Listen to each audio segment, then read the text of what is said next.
상상해보세요. 청취자 여러분은 지금 발 디딜 틈 없이 꽉 찬 아주 시끄러운 칵테일 파티장 한가운데 서 있습니다. 네, 사방에서 수백 명의 사람들이 떠들고 있는 그런 혼잡한 상황이죠. 맞아요.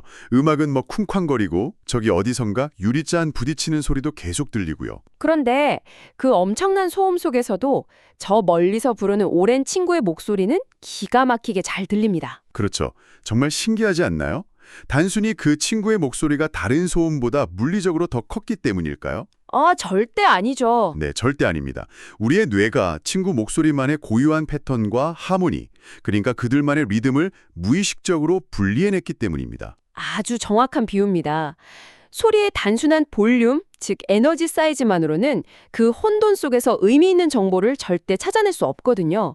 진정한 식별은 데이터 속에 숨겨진 미묘한 관계성을 읽어낼 때 비로소 가능해집니다. 바로 그 지점이 오늘 우리가 이번 심층 탐구에서 파헤쳐볼 주제의 핵심입니다. 정보와 노이즈의 홍수 속에서 우리는 어떻게 진짜 신호를 찾아낼 것인가? 네, 정말 중요한 질문이죠. 오늘 다룰 자료는 알렉산더 토치키와 카렌 에기아자리안이 2017년에 발표한 흥미로운 연구, 레이더 표적 및 대기 형성 분류를 위해 사용되는 바이스펙트럼 및 바이코이런스 기반 식별 특징이라는 논문입니다. 논문 제목만 들으면 무시무시하게 복잡한 공학 연구 같잖아요. 사실 저도 처음에 제목만 보고 좀 겁을 먹었습니다. 그럴 수 있죠. 하지만 사실 이 연구가 던지는 메시지는 아주 우아하고 직관적입니다. 기존의 레이더 시스템이 그저 소리의 크기만 무식하게 듣고 있었다면 이제는 3차원 통계학이라는 도구를 이용해 그 소리들 사이의 화음을 듣겠다는 뜻이니까요. 좋아요. 이 내용을 하나씩 풀어봅시다. 도대체 기존 방식과 이 새로운 3차원 방식의 결정적 차이가 무엇인가요? 왜 기존 레이더는 칵테일 파티에서 친구 목소리를 찾지 못했던 거죠? 아주 근본적인 질문이네요. 그 기존 레이더 시스템은 주로 신호의 에너지, 기술적인 용어로는 전력 스펙트럼 밀도라는 것만 측정했습니다. 전력 스펙트럼 밀도요? 네, 이게 무슨 말이냐면 타겟에 부딪혀 돌아오는 전파가 얼마나 센지, 어떤 주파수 대역에 에너지가 몰려있는지만 봤다는 뜻입니다. 문제는 이 과정에서 가장 중요한 정보 하나가 완전히 그리고 영구적으로 날아가 버린다는 겁니다. 아, 영구적으로요? 그게 어떤 정보인데요? 바로 신호를 구성하는 주파수들 사이의 위상 결합 정보입니다. 잠깐만요. 주파수들 사이에 위상 결합이요. 방금 약간 어려운 개념이 나온 것 같은데 청취자분들이 확 와닿게 설명해 주실 수 있을까요? 네. 주파수들이 공간에 독립적으로 그냥 둥둥 떠다니는 게 아니라요. 물리적인 연관성을 가지고 서로 묶여있는 상태를 뜻합니다. 타겟의 고유한 형태나 움직임 때문에 발생하는 지문 같은 거죠. 아, 지문이요? 네, 그런데 에너지 크기만 덜렁 측정하면 이 지문이 확 지워져 버립니다. 반면 이 논문에서 제시하는 바이스펙트럼 밀도는 3차원 누적 스펙트럼을 사용합니다. 3차원으로요? 맞습니다. 수식적으로 세 개의 서로 다른 주파수 성분을 곱해서 통계적인 평균을 내는 방식이죠. 이렇게 하면 에너지뿐만 아니라 주파수들 사이에 끈끈한 위상관계가 고스란히 보존되거든요. 아, 제가 아까 파티장 비유를 들었는데 이걸 피아노 치는 것에 비유해 볼 수도 있겠네요. 기존 레이더는 피아노의 도, 미, 솔 건반이 각각 얼마나 세게 눌렸는지 그 개별적인 볼륨만 아는 거라면 맞을까요? 맞습니다. 그래서 그게 화음인지 아니면 그냥 고양이가 건반 위를 훅 지나간 건지 알 길이 없는 거죠. 그렇군요. 반면에 바이스펙트럼은 그 세 개의 음이 동시에 완벽한 타이밍으로 눌려서 아름다운 C코드라는 화음을 만들어냈는지 그 조화로움 자체를 알아채는 거네요. 정확합니다. 단순한 소음인지 의미 있는 음악인지 식별하는 거죠. 와, 이거 정말 흥미롭네요. 여기서 매력적인 부분은요, 이 수학적 특성이 만들어내는 마법 같은 필터링 효과입니다. 자연계에는 가우시안 백색 잡음이라고 불리는 아주 흔하고 무작위적인 배경 노이즈가 있거든요. 네, 흔히 말하는 백색 잡음이요. 맞아요. 기존 레이더는 이 노이즈 에너지가 커지면 타겟을 그냥 놓쳐버립니다. 화면이 완전히 하얗게 타버리니까요. 그런데 바이스펙트럼 수학 공식에 이 무작위 노이즈를 딱 넣으면 계산 결과가 수학적으로 완벽하게 0에 수렴해버립니다. 네, 노이즈가 스스로 지워진다고요? 어떻게 그게 가능하죠? 앞서 말씀드린 위상결합 때문이죠. 잡음은 주파수들 사이에 화음이 전혀 없는 말 그대로 무작위 상태거든요. 아, 화음이 없으니까요. 네, 화음이 없으니 바이스펙트럼 공식에서는 곱해지면서 0이 되어 그냥 사라집니다. 결국 화면에는 의미 없는 배경 소음은 징발해버리고 진짜 타겟이 만들어낸 고유한 특징, 그 뚜렷한 화음만 남게 되는 겁니다. 와, 이건 정말 레이더 기술의 판을 뒤집는 개념이네요. 칵테일 파티의 모든 소음을 음수거 버튼 하나로 꺼버리는 거나 마찬가지잖아요. 그렇게 볼 수 있죠. 자, 그렇다면 우리는 완벽한 필터를 얻었습니다. 이제 이 기술을 가지고 복잡하게 움직이는 부품들이 있는 현실로 나가보죠. 진짜 흥미로워지는 부분은 바로 여기입니다. 당장 숲속을 걸어가는 사람을 찾는 문제에 이게 어떻게 적용될 수 있을까요? 지상 표적 식별, 특히 보행자를 찾는 건 레이더에게 아주 까다로운 숙제입니다. 인간은 쇳덩어리로 된 자동차처럼 단순하게 통째로 움직이는 물체가 아니거든요. 맞아요. 청취자 여러분, 한번 걷고 있는 사람의 모습을 머릿속으로 그려보시죠. 몸통은 일정한 속도로 스르륵 앞으로 이동하지만 동시에 양팔과 두 다리는 시계추처럼 앞뒤로 휙휙 흔들리고 있습니다. 네, 아주 복잡한 움직임이죠. 이 각각의 부위가 전부 다른 반사파를 만들어낼 텐데 레이더 입장에서는 엄청 헷갈리지 않을까요? 그렇습니다. 논문에 따르면 이것을 마이크로 도플러 주파수라고 부릅니다. 걷는 사람의 몸통은 약 30Hz 대역의 느린 저주파를 꾸준히 만들어내고요. 몸통은 30Hz. 네, 그리고 빠르게 스윙하는 팔 다리는 120Hz에서 240Hz 사이의 고주파를 뿜어냅니다. 기존 레이더는 이걸 보고 30Hz 물체 하나랑 150Hz 물체 여러 개가 제각각 움직이네 하고 판단해버리죠. 하나의 타겟이 아니라 여러 개의 파편으로 인식해버리는군요. 맞습니다. 그렇다면 바이스펙트럼은 이 파편들을 어떻게 하나로 묶어냅니까? 신호 모델을 바이스펙트럼으로 분석하면 진실이 드러나죠. 팔다리의 흔들림은 허공에서 혼자 발생한 게 아니잖아요. 당연하죠. 몸에 붙어있으니까요. 네, 인간의 몸통이라는 하나의 중심 매개체에 물리적으로 붙어서 움직입니다. 이 뼈와 근육의 연결성이 레이더 신호에 뚜렷한 위상 결합을 일으키거든요. 또 한 가지 재미있는 건 연구진이 수직 편파와 수평 편파를 사용했다는 점입니다. 수직 편파, 수평 편파요? 그게 전파를 위아래로 쏘거나 양옆으로 쏜다는 뜻인가요? 맞습니다. 인간은 서서 걷기 때문에 세로로 긴 형태를 띠잖아요. 네, 그렇죠. 그래서 전파를 위아래로 출렁이게 쏘는 수직 편파를 맞았을 때와 양옆으로 쏘는 수평파를 맞았을 때 반사되어 돌아오는 공간적 분포 차이가 확연히 다릅니다. 이 차이가 인간임을 증명하는 또 다른 서명이 되는 거죠. 아하, 모양까지 파악하는군요. 그런데 만약 그 사람이 울창한 숲을 속을 걷고 있다면요. 바람이 불어서 나뭇잎 수만 장이 미친 듯이 흔들리면 그 노이즈 속에서 사람을 어떻게 젓죠? 산들바람에 흔들리는 식물 클러터의 움직임이 어떨지 한번 생각해 보시죠. 나뭇잎들이 제각각 흔들리는 건 위상결합이 전혀 없는 무작위 가우시안 프로세스에 가깝습니다. 아까 잡음이 사라진다고 했던 그거군요. 네, 맞아요. 그래서 두 신호를 교차로 분석하는 교차 바이매그니튜드라는 수학적 기법을 적용합니다. 잠깐, 교차 바이 매그니튜드요? 무슨 공상과학 영화에 나오는 무기 이름 같은데요? 이게 도대체 무슨 뜻입니까? 청취자분들을 위해 쉽게 설명해 주시죠. 이름만 거창할 뿐입니다.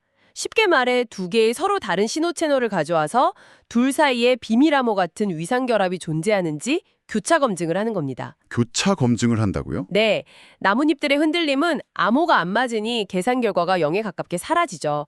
반면 숲을 숲을 걷는 사람은 저주파 몸통과 고주파 팔다리가 완벽한 화음을 이루면서 3차원 그래프 위에 뾰족한 산봉우리 같은 뚜렷한 피크를 솟아오르게 합니다. 와, 야간 수색 작전을 하는 군인들에게는 거의 숲을 꿰뚫어보는 엑스레이 안경을 씌워주는 격이네요. 아주 든든한 기술이죠. 자, 이렇게 지상에서 복잡하게 움직이는 팔다리 문제는 완벽하게 해결했습니다.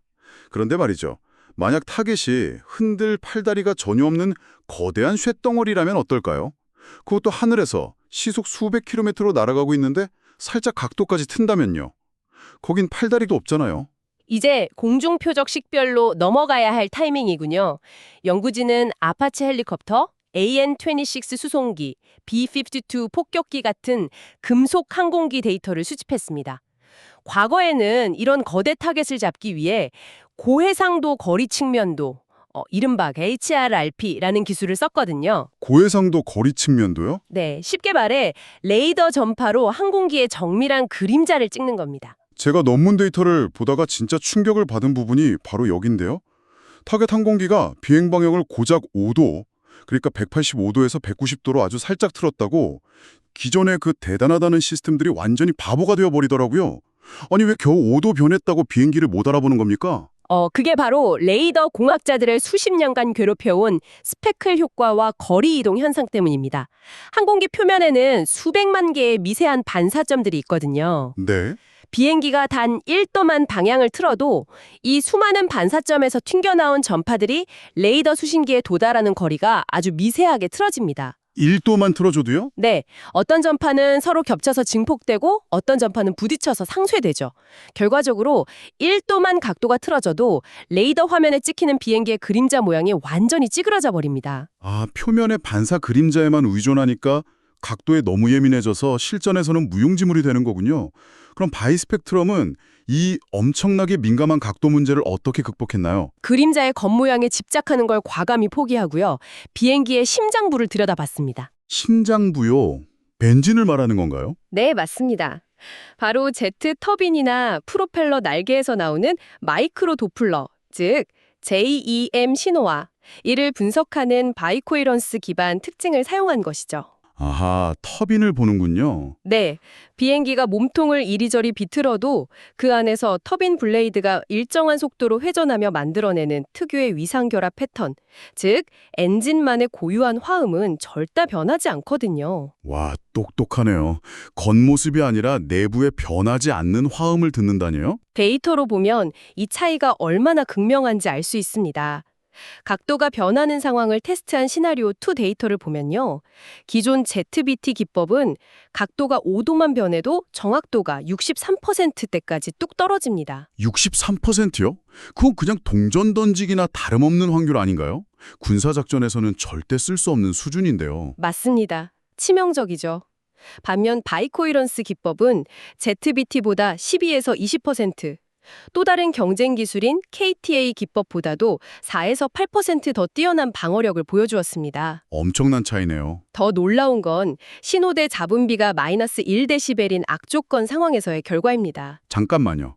마이너스 1데시벨이라는 건 타겟이 보내는 신호보다 주변 하늘의 노이즈가 더 시끄럽다는 뜻 아닙니까? 거의 귀 옆에서 로그막을 틀어놓고 속삭이는 소리를 들으라는 거잖아요. 아주 정확합니다. 그런 극악의 악조건 속에서도 베이즈 분류기와 결합한 바이코헤런스 기법은 다른 모든 기술을 압도하면서 가장 높은 식별률을 유지했습니다.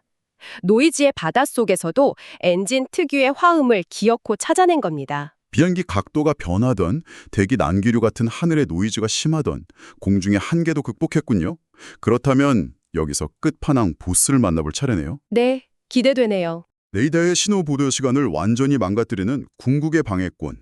거친 바다의 파도 속에서도 타겟을 찾을 수 있을까요? 해상 표적 식별은 정말 지독한 환경입니다. 레이더 공학에서는 이를 해면 클러터라고 부르거든요. 청취자 여러분, 폭풍우가 치는 밤바다를 상상해 보시죠. 집채만한 파도가 솟구쳤다 부서지고 바다 표면은 1초도 가만히 있질 않습니다. 이 바다 한가운데 떠있는 배를 찾아야 하는데 기존 방식은 정말 엉망진창이 되더라고요. 왜 그런 거죠? 기존에는 노이즈를 줄이기 위해서 시간 영역에서 여러 장의 레이더 스냅샷을 모아 평균을 내는 시간 평균화 방식을 썼습니다. 네, 스냅샷 평균 내기요. 문제는 파도 때문에 배가 위아래로 크게 요동치면서 전파가 도달하는 시간 자체가 제멋대로 지연된다는 점입니다. 이렇게 도착 시간이 뒤죽박죽 엇갈린 신호들을 그냥 뭉뚱그려 평균을 내버리니 어떻게 될까요? 제가 논문 데이터 보니까 결과가 참담하더라고요.